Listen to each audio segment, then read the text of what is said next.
I was in IT সেক্টরে কাজ করছিলাম, তারপর আমি এই প্রফেশনে জয়েন।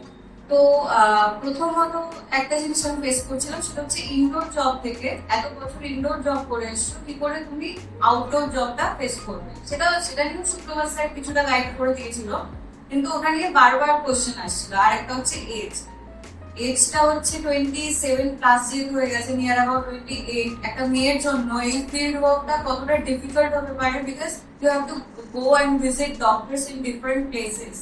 ঘুরে ঘুরে তোমাকে কাজ করতে হবে। ইভেন রাতের বেলাও আমাদের ডক্টর ভিজিট বারবার করে কোয়েশ্চেন করছিল ম্যানেজাররা, তুমি কি পারবে ইনডোর জব থেকে এখানে এসে এত এজ হয়ে গেছে, সেখানে তুমি কতটা ট্যাকেল করতে পারবে। এই কোয়েশ্চেনটা আমার আসছিল, বাট আমি কনফিডেন্টলি অ্যান্সার করেছি যে হ্যাঁ আমি পারবো। সবাইকে এটাই বলবো যে সবাই কনফিডেন্টলি অ্যান্সার করবে,